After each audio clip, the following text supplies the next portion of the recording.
I have no disclosures to reveal. Things we're going to talk about today, objectives. Basically, we're going to talk about the importance of knowing the current concussion management.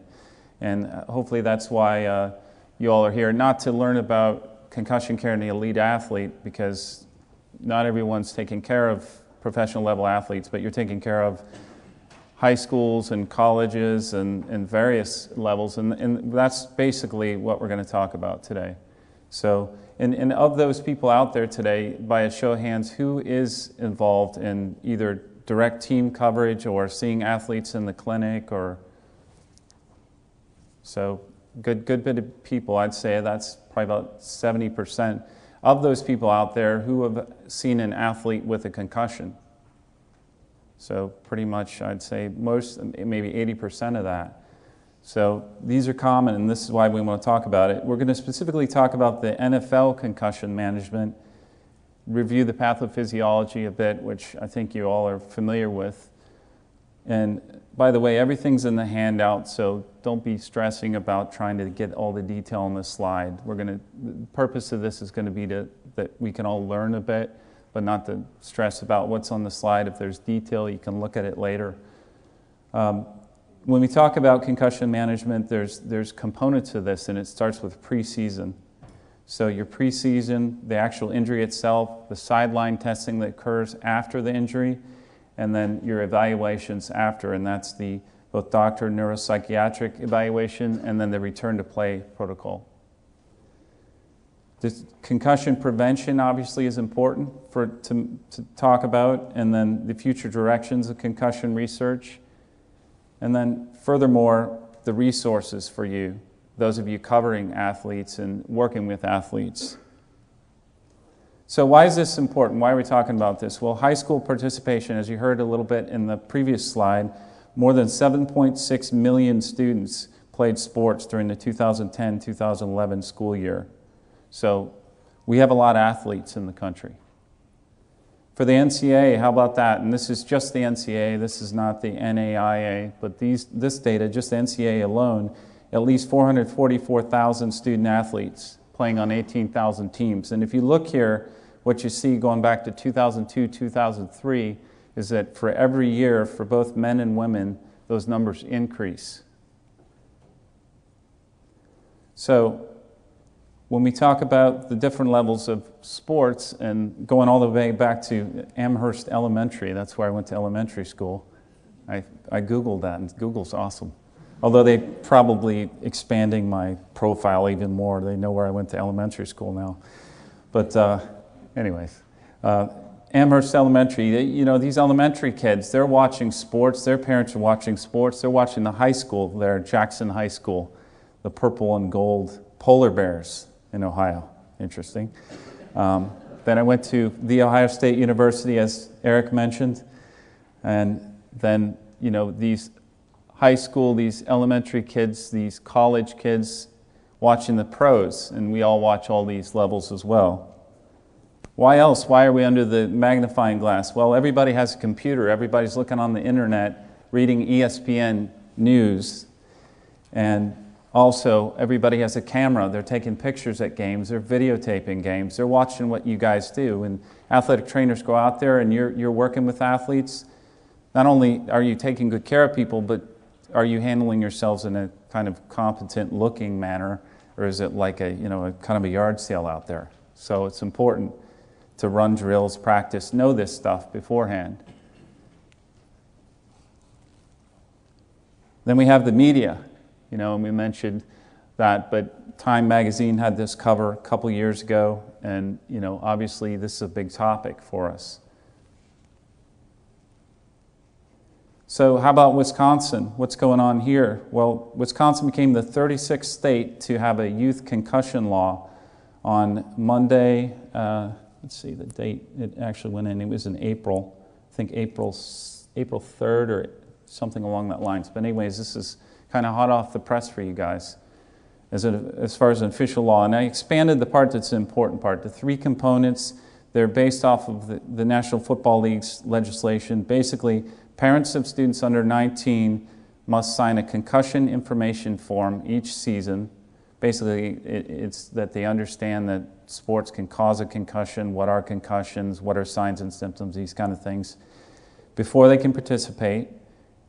Any student athlete suspected of a concussion must be removed from play, and then those student athletes who get removed cannot return until they get medical clearance.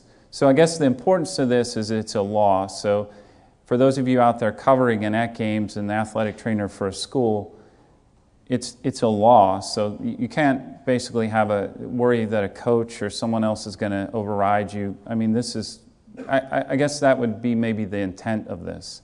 I know you all are going to do a good job and do what's right, and hopefully the doctors you work for and those docs that are out there are going to do that as well.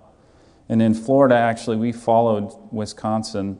Our law mirrors this to some degree, and it went into effect, or it was signed into legislation late April. They have it activating as of July 1st. So concussion incidence, well, it's pretty common, as we saw there in the start by a show of hands. If we look at the levels of sports, concussion, or MTBI is the other term you'll hear, mild traumatic brain injury.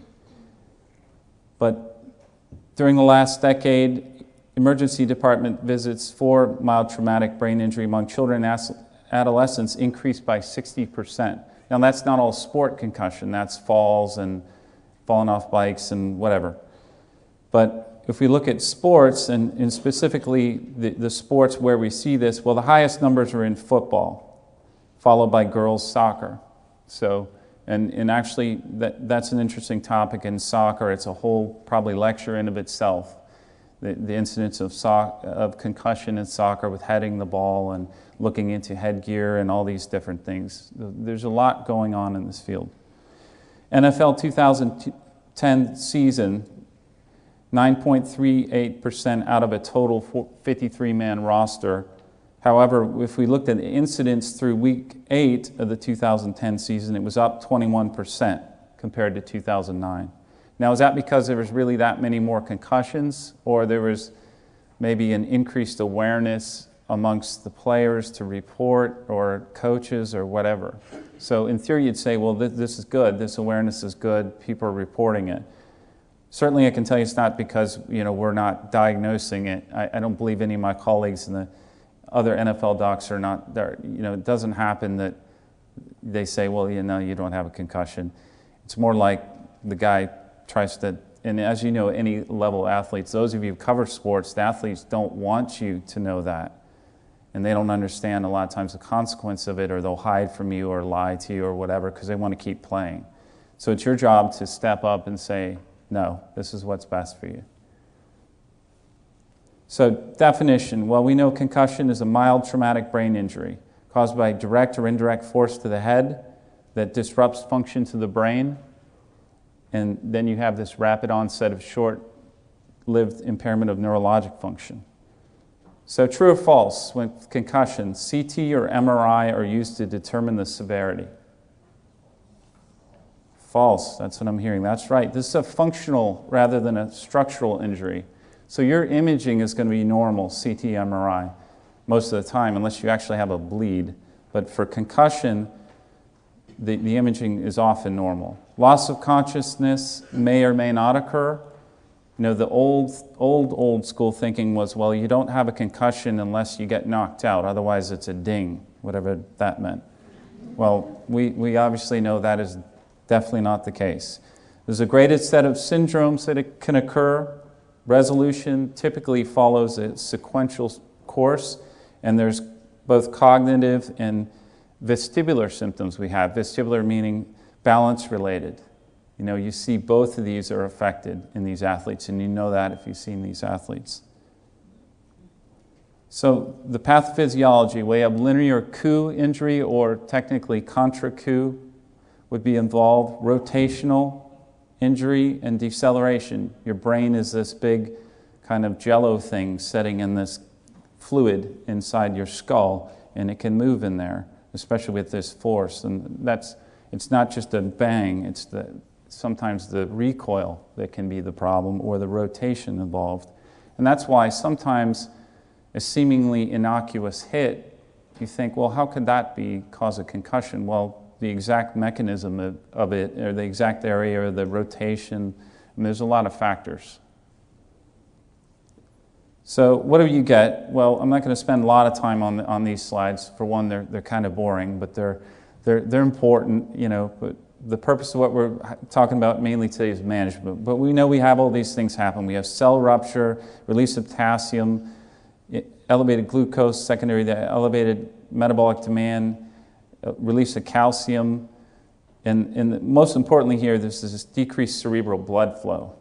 Why this is important is because this is the period of vulnerability. When we talk about especially pediatric patients and the second impact syndrome, where all these metabolic things are still recovering, especially the cerebral blood flow, and then if you have another impact, another concussion, this is where they're really vulnerable. So if you look at the timeline on here, and it might be a little bit hard to see, but you see a lot of this stuff coming down by about days 7 to 10, okay? Day 10 is at the very end of the scale. So also, if you think about it though, post-concussion syndrome, if somebody's put back in too soon and they have another hit, even a subconcussive blow, you might theorize that they might be more at risk to develop post-concussion syndrome because they haven't fully recovered yet. This is very individual dependent, and that's probably one of the keys of this talk, is that concussion management is individualized. So how do we treat it then? That's why you're here. Well, certainly not using outdated guidelines. Got a few outdated things here. So resources, what do we see out there? Well, the CDC's gotten involved in this. They got involved with the NFL to come up with this heads up to clinicians. You can get on the CDC website, you can look at this. There's training videos, and I have a slide at the end, resources, and these are all listed. So that you'll have that in your packet. But that's good. Look at that. Spend a little time if you're covering these sports, and have your tools ready before the season. So concussion, these posters are out there. This is one that they have in the NFL locker rooms, but there's some that are made for the general public, and the NFL's trying to get information out there as well. Talk about our management timeline. Well, it starts with the preseason. We have our pre-participation evaluation. Last night, Dr. Peifel was doing physicals, pre-participation physicals. Well, one of the pre-participation things as an athletic trainer, as a team physician, you should be thinking about is, what is your pre-participation, or what is your preseason concussion evaluation of your team?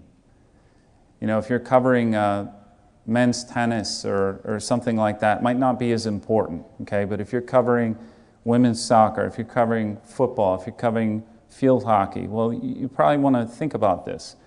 Resources get into play here, I understand that, but at least if you know what is kind of the best, what is the best, what's the catalog, if you could do everything you want, this is what it is, and then you try to work with your athletic director or your staff and see what you can get, okay? So what's important in this? When you take your history, at the least you should be taking a history as part of your pre-participation evaluation, a checklist or a form that has these things. Number of previous concussions, previous symptoms of concussions, previous head and neck injuries, and then this is important, the impact force versus symptom severity. You know, recovery time is also important, and the longest symptom duration. This is important because this is going to tell you, if they say, well, I only had one concussion, you know, I was in 7th grade, one concussion, but, you know, it lasted a month. Watch out for that. You know, that's a problem. You know, one thing you might think is there's some structural problem with their brain. Another, you might think, if they have another concussion, it could be a year. So that's important. Details regarding protective equipment, you know, were they playing backyard football and tackling each other, or was this an actual sport? Past medical history is very important because these other medical histories can affect concussion recovery. Baseline testing, well, we have the standard assessment of concussion, and then those of you athletic trainers out there are, I'm sure, familiar with this SCAT-2, the standard concussion assessment tool. And then you have these computerized neuropsychiatric testing tools. And a couple listed here, CogSport and IMPACT. The vestibular testing, the balance testing, you have the BESS, or the Balance Equilibrated Scoring System. And we have a slide on that. This is the NFL preseason form we use, and just to kind of highlight what's on here, basically it's kind of touching on those areas. So at the top, have you ever had a concussion? How many? What symptoms? Talking about severity. And then underneath that is prior history of headaches, learning disorders, ADD, depression, seizure, and then family history, and then symptoms. The next page is again, baseline. Number one, orientation. What month is it? What is the date today? Well, hopefully these are going to be good, at least baseline, preseason. Word recall. This is important to do this. Some of these guys are very bright, actually, and our businessmen are very bright. Some of these guys are not as bright as them. But knowing where your athletes are is important at a baseline, okay? So then you have the digits backwards, alternate digits, and again, you have this in your packet. So if you wanted to develop your own little card, or your SCAT2, if you use a SCAT2, incorporate some of these things, you always could.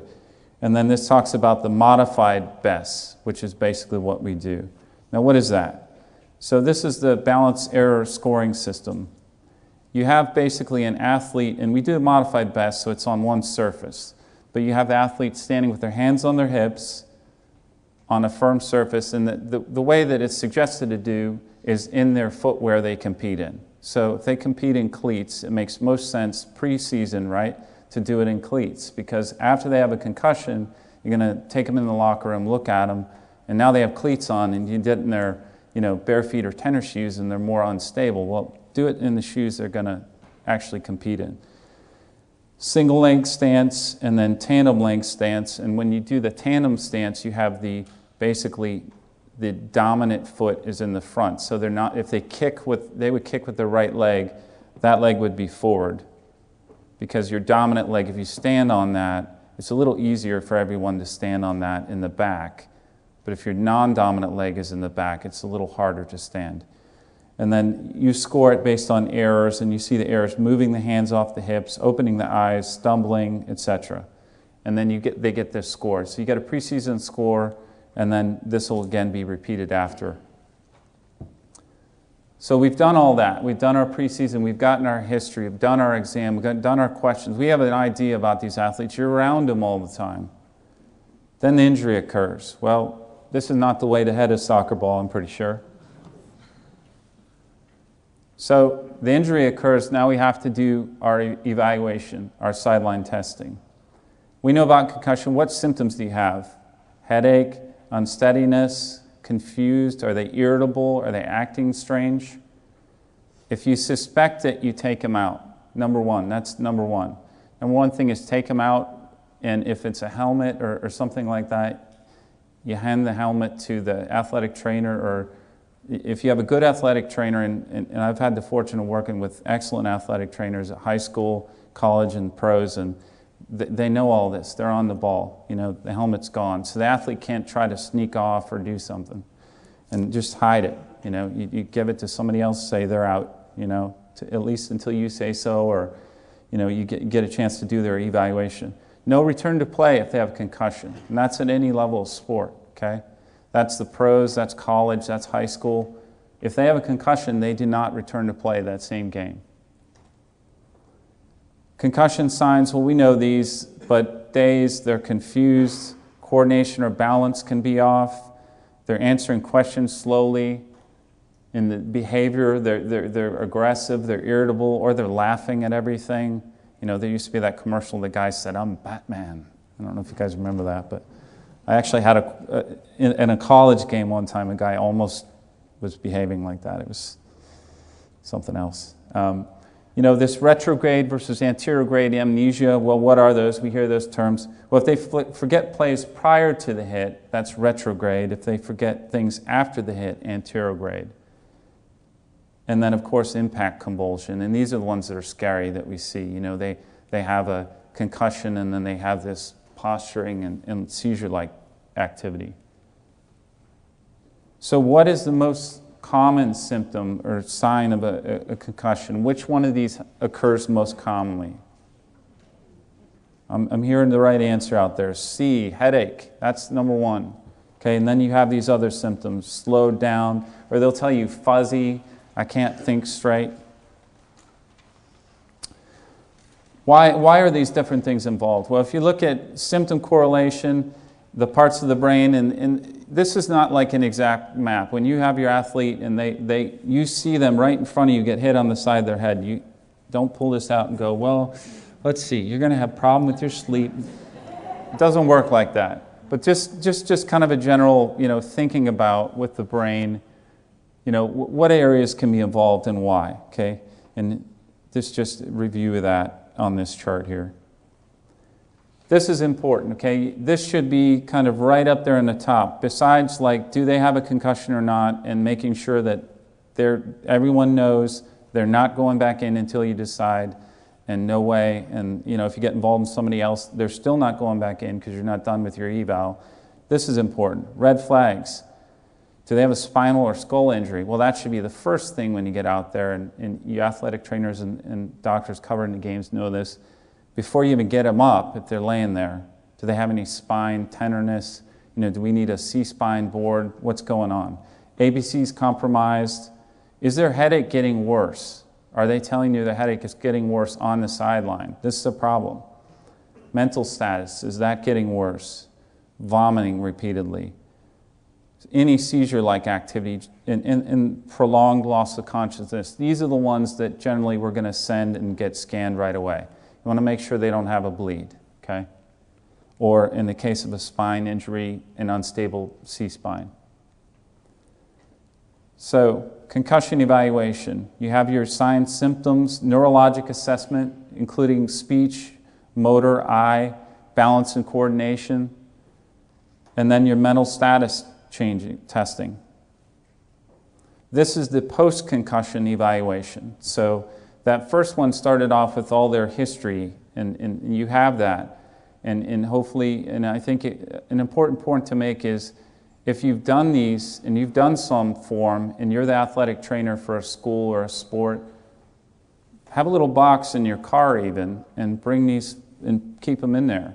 And if you do one after you can compare it. Or I guess you could do it the next day at the injury clinic. But if you don't compare to the baseline, the point is, how do you know? So now this starts off with basically questions. The most important here is the no-go. Do they have any of the following? Loss of consciousness, confusion, amnesia, new or persistent symptoms, abnormal neurologic findings. So these are no-go. And this is the NFL, okay? But basically, any of those things, and you're thinking concussion or not concussion, doesn't matter, they're out if they've had any of these things. And basically, they have a concussion if they have those.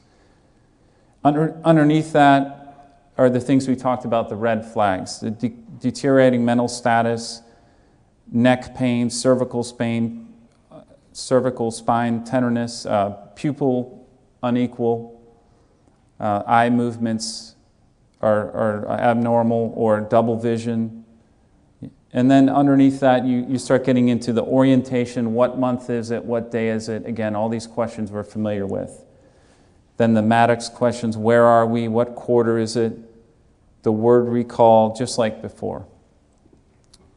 Digits backwards, the modified best. Again, a lot of this is the same.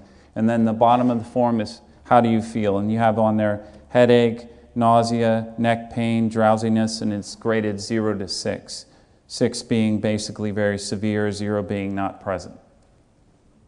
And you know, how many of these are you going to get? Well, I mean, again, with this form, it's a tool. All these things are a tool. There's no black and white with anything, but it's a tool, and you do the best you can. Going through all this, and I've been sitting there with the guy, and the most important is concussion, and it's not getting worse. And then I'm going through all this, and they're looking at me, and they're mad at me because I just took them out. Just mad, and they barely want to answer my questions. That's okay. I'll come back and talk to them in 20 minutes, and then they're like, you're right, doc, and now they'll cooperate. So that's what you got to do. And part of that is having a good relationship and making them understand you're there for their benefit. So we've gotten the player off, we've looked at him, you're going through your evals. Concussion grading scales. Well, basically, we don't do them. It's not done anymore. These concussion grading scales in the Concussion and Sport Conference, the most common, Zurich 2008, basically said we should not be doing this. Severity is often determined retrospectively. Amnesia is been found to be more important than loss of consciousness, and a lot of these grading scales relied on loss of consciousness to grade the concussion. The bottom line is, if you think it's a concussion, it doesn't matter whether you want to call it a mild, severe, whatever, it's a concussion. So you act conservatively, especially with pediatric population, they're out. And then you undergo the protocol. Sideline management, and this is specific to the NFL, what do we do? Well, player has a concussion, and as of the NFL playoffs last year, they had dedicated replay monitors on the sideline for the head athletic trainer and team physician could look at to see what was the mechanism of the injury right on the field. So you could basically review and watch it. They have an athletic trainer, eyes in the sky. That's an athletic trainer that's sitting up in the basically press booth watching the game with a line down to the field to say, hey, did you see number 58? He appeared to have had a whatever, he's acting funny, or I saw him get hit. We're all there, we're all on the sideline. A lot of this, I think, is league to kind of say, hey, we're doing all we can and the best we can. But, I mean, look, if it's going to help and make sure we don't miss things, I don't mind it, If initial assessment determines concussion is present, the player has to be removed from the sideline. This is what is referred to as a Madden rule for the NFL, if you've heard of that. John Madden's interested in concussions, and he's been involved with the concussion committee in suggesting things from the player perspective. And one of the things he said is, well, okay, fine, they're out of the game, but he thought they shouldn't even be on the sideline. There's no chance of it. They should be in a locker room. And some of these are probably good suggestions. In Tampa, out there in the heat, dehydrating, probably is better they're back and where it's nice and cool and they're relaxed, okay? But basically, they're not allowed to come back out to the sideline in the NFL after they've had a concussion at all. They can't like dress in something. They have to go back in the locker room, and a member of the medical staff has to remain with them the rest of the game. What do we do? Well, we monitor them regularly for any deterioration during the game when that occurs. And following the game, we look at them again, talking to them again. Sometimes these scoring systems are done again. When we get back, if we're traveling, we're doing it again. So it's kind of this repeated, how are they doing, repeating some of the tests. Never return a symptomatic player. And one of the key things you remember in any level sport, I think, is when in doubt, sit them out. You're making that call, and just, if you think it's possible, sit them out. And wait 5 minutes, and then if they're like, oh man, I was really dehydrated, and you really think it's true, and there wasn't any blow, you just weren't sure because you were busy, I don't know, doing something else, taping somebody, and somebody says, oh, so-and-so is acting funny, and they're like, well, I was wheezing. And then you hear verification from, hopefully you've observed it all directly yourself. But sometimes I know in certain sports, you're out there and you're covering it, you can't yourselves, see everything. So, but if you're not sure, don't take a chance. So is this a four-leg, back leg antenna? Thank God, here comes the athletic trainer. And definitely that's true. So after the concussion eval, the sideline, then we get into the office follow-ups and eval. So we confirm the diagnosis, determine the player's clinical status. Are they getting better? And a lot of times they're getting better when you after the game. They're asymptomatic, and you know this. They're saying, "I'm fine. I'm good. I'm good to go." Well, they're not good to go yet, but it's good to hear they're feeling better. When did the concussion? When did the symptoms resolve? And this is where the team physician, athletic trainer, is really important to have a good dialogue and trust each other. In fact, my feeling about sports medicine is that if the team physician and athletic trainer, and for myself covering sports, if I don't have a good relationship with athletic trainer, I won't cover a sport, because I think there should be implicit trust there, and I really rely on what they tell me, and they're assessing the athletes, and it's vital. Clear communication with coaches is important, and this is where the athletic trainers really come into play. They're around the coaches all week, and they're communicating these things, and also they're kind of put on the line. The coaches are kind of, they might say to the doc, okay, and then on Tuesday they're on the athletic trainer, well, how come they can't, practice today? Well, hopefully they understand and they've been educated, but again, that's where everybody should be on the same page. And we're trying to prevent these sequelae. We're trying to prevent second impact syndrome with the pediatric population. We're trying to prevent post-concussion syndrome. Recovery, what's important? Well, it's not just they can't exercise, it's also, and especially for our populations, no texting, no twittering, no video games. They act like it's like a death sentence. And these NFL guys, I'm like, okay, no Twitter, and they're like, what? No texting, and they're like, oh, well, what am I going to do? I'm like, I don't know, you'll survive though, I'm sure. Everybody should be on the same page, all the questions answered, and that's for the athlete, and also your staff. Be mindful of the risk factors for prolonged recovery, and these are previous concussions, headache history, developmental psychiatric history. This is talking about the athletic training staff. Here you have left to right, that's the associate ortho doc for the team, Dan Lamar, the assistant trainer for the Buccaneers, who's now the head trainer at Ole Miss, Pat Jernigan. Going to miss Pat. In the center is John Bijak, our head ortho doc.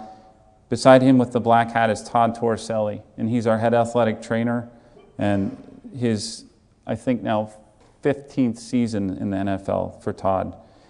And then Shannon Merrick, our director of rehab, physical therapist for the team, and then myself. That was in London a few years ago, before we got killed by the Patriots. So what is not a risk factor for prolonged concussion recovery? What do you think? Anybody? So we have migraines. Well, that would be, right? We'd be worried about that. Obviously, history of concussion. The tricky one is it A or D?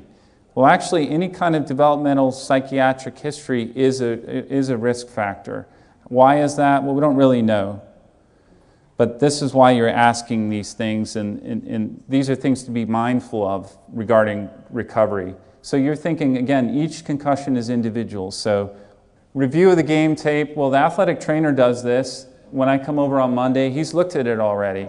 Todd's looked at it already, and sometimes I'll go look at it. And again, with these video replay monitors, we have these standard concussion evaluation checklists. We talked about them. We talked about the injury characteristics, the symptoms, physical, cognitive, sleep, emotional. Do symptoms worsen with exertion? Well, you're not exerting them yet, but this is when they're telling you, well, I feel okay, but then I get up and I walk around and, oh, get a headache. Well, that's important.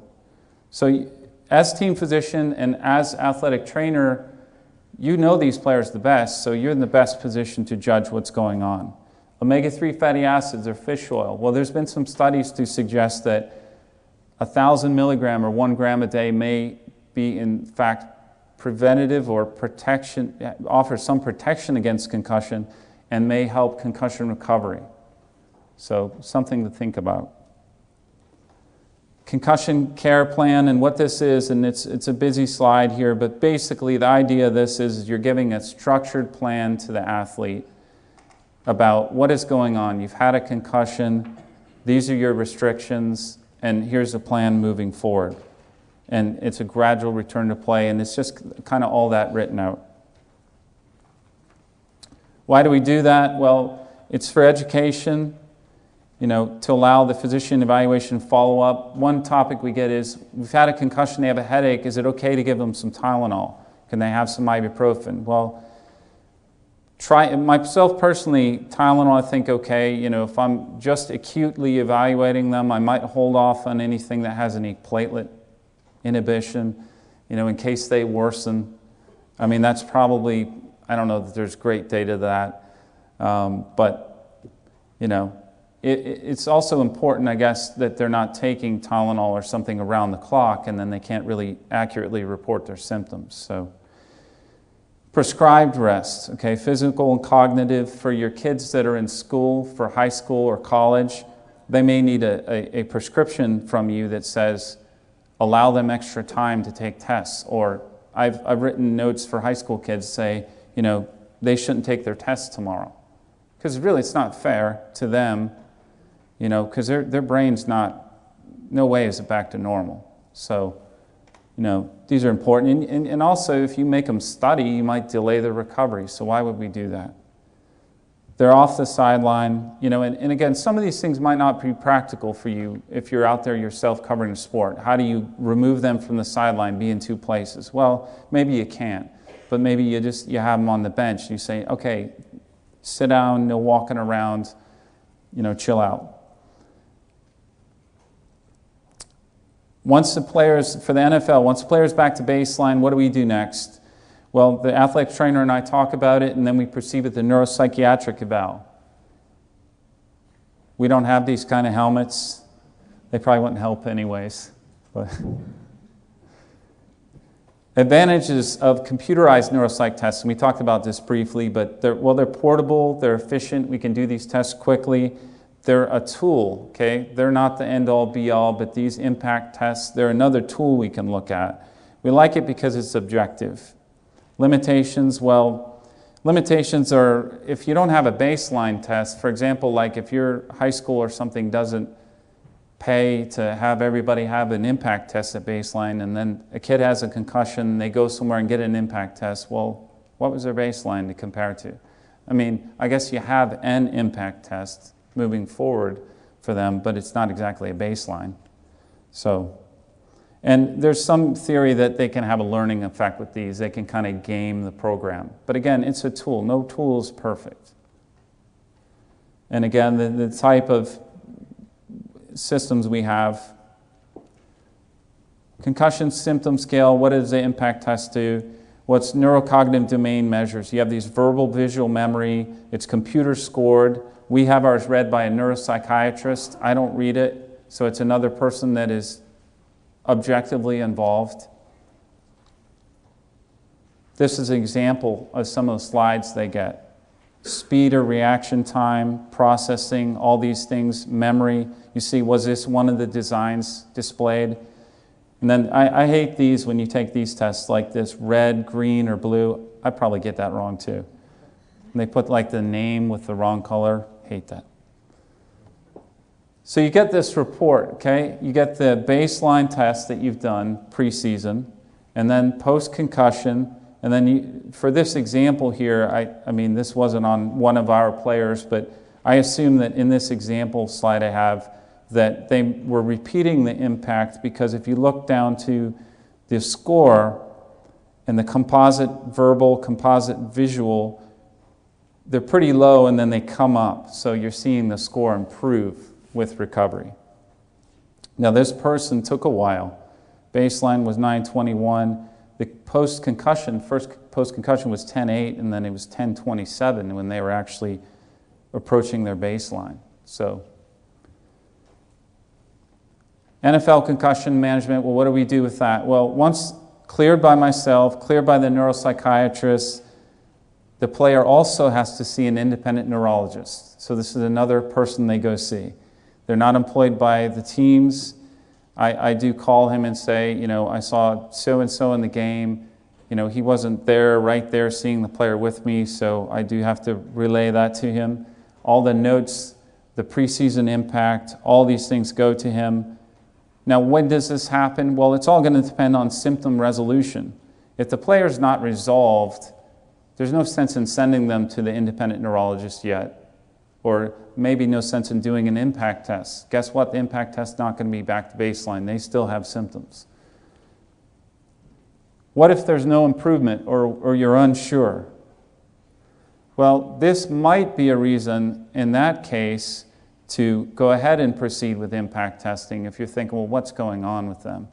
You know, probably it's not going to be back to baseline, probably going to be worse, but at least you get a score and then maybe you have something objective to follow. But this also might be a reason to send them to a neurology in that case. So how about this question? An athlete's ready to return to play when they're symptomatic only with exertion. Well, that one's wrong, right? They have to be asymptomatic. Asymptomatic at rest, normal exam, normal neurocognitive testing. That one sounds pretty good. How about asymptomatic at rest and normal neurocognitive testing? Well, they should have everything normal, and really this slide B should say asymptomatic or at rest and exertion. Although I think this is ready to begin the return to play protocol is what this should say. And that's what we have here. So everything, the whole pie is all good. We're all happy. They're good at baseline. They haven't done anything yet, but they're not symptomatic. So now we're in the return to play part. And this is kind of the last segment of this. So each concussion is different. Repeated injuries are going to have different recovery times. They're going to be more prolonged. If it's a recurrent concussion in the same season, or even they had a concussion last year, it's probably going to take longer. What we do is if somebody has a repeat concussion in the same season, even if they're back to baseline, we don't allow them to come back. And there's no hard and fast, like published, there's an exact date for each. But, a lot at college level and pro level and even high school, what a lot of people follow is one concussion. If they're completely asymptomatic, even if they're perfect within 24 hours, they're holding them out a week. If it's a second concussion, out a month. And then a third concussion, it's kind of like in the same season, the season's over, and you might think, hey, should you think about another sport here, or what's going on, that they're having so many concussions. No activity is the first one. Complete rest, we talked about that, physical, cognitive. Then we allow them aerobic exercise, and these are about 24 hours or more, depending on their symptoms, between steps. So light to moderate, they get on the bike, see if they get a headache, do they dizzy, any symptoms. Then sport-specific exercise, catching passes, no helmets on, nothing like that. They're not in practice at all. They're off to the side. Non-contact drills, so no subconcussive blows. This is not a practice where they have helmets on at all. This is just running around and doing drills. And then this is kind of the classic return to play stepwise protocol, and then full contact training to see if I kind of disagree with that one personally, because I feel like, why would you, if they're completely good after all these, and then you want to subject them to subconcussive blows and then put them in a game, why were you doing that? And actually a lot of the data now with concussion is, for these chronic concussion problems, is not so much how many concussions, but how many subconcussive blows are there. So actually in Tampa, we don't allow full contact practice, and actually they don't have one on Friday anyways. I mean, that'd be foolish from a standpoint of having your team ready to play. So Wednesday's kind of the big contact practice, and these guys are not in that practice. So basically, if they're fully participating in their drill and they're asymptomatic, all their testing's normal, they've been signed off by the neuropsychiatrist, the neurologist, then we're ready to go. But we're watching them closely, and any symptoms, out. So moving forward, prevention. What are the areas? What might help? Well, conditioning, there's been some theory if we strengthen the neck muscles, could we better absorb impact? I don't know. Again, none of these things have been really proven. Helmets is a big area, and I'm sure that some helmet manufacturers would love to come up with the perfect helmet. No one's come up with it yet. There's still concussions, we still see them. Mouth guards. And you look at the studies on mouth guards, and it doesn't appear that they prevent concussion, okay, whether they have a mouthpiece in or not. It is important that the helmets are properly fitted. And I like that the NCAA took a step this year that if somebody's helmet comes off, I think they have to remain out for, it's either a play or a series. I don't know if anyone covers currently any NCAA sports. But I think the point in doing that is that they're trying to, from a safety perspective, make these guys with the chin straps hanging off and whatever, stop doing that. Put your helmet on right. Education. Education for parents, education for coaches, and enforcing the rules.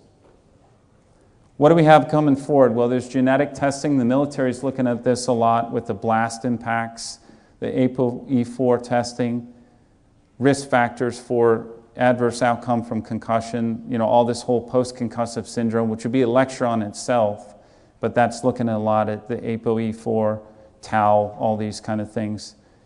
Functional MRI, diffusion tensor imaging, and then the blood serum markers to follow to correlate recovery. So you have all these subjective and trying to get more objective testing. Functional MRI, this is what it looks like. Basically, the long and short of it is that it looks different when you look at a normal uninjured versus concussed brain. More parts are lighting up. The brain's having a harder time doing its, and this is where they're asked to do some task, some cognitive task, and their brain's working harder. Diffusion tensor imaging, it's another modality that is not commonly used, but is kind of out there being looked at. And this is where we see here, it's telling you that the areas of the brain colored in yellow or red are where the concussed athletes show alterations in the white matter tracts. Additional studies, right now there's studies looking at accelerometers in the helmet and putting accelerometers in mouth guards to measure rotational force and how much force did these guys get during a practice, how much force during a game, trying to quantify like what's going on. So there's definite efforts, and the NFL has some teams, some people with Stanford and the San Francisco 49ers. Dan Garza out there is working on that.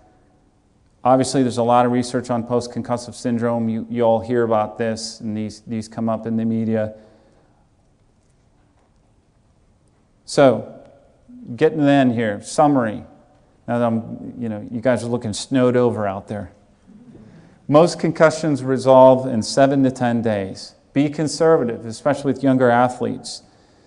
Hopefully in the future we'll have more objective measures to measure concussion recovery even better, so we have consistent return to play criteria, and maybe even specialized return to play criteria for pediatric population. Resources, this is probably the most important slide here for you if you're covering any kind of team coverage. Team physicians' consensus statement, basically in regards to concussion, the Zurich Conference on Concussion, current concepts in concussion, and these are referenced to the journal there.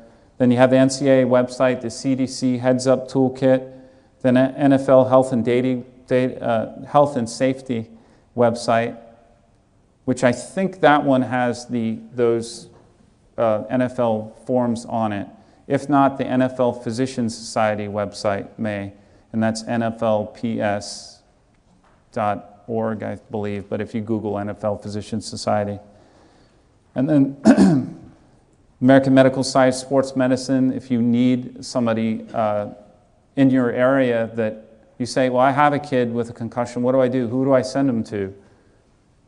Most primary care sports medicine docs have covered sports, are board certified in taking care of concussion, so might be a resource. Thank you very much. I appreciate your time and your attention, and thank you to all of you out there that are covering all these sports, taking care of the athletes.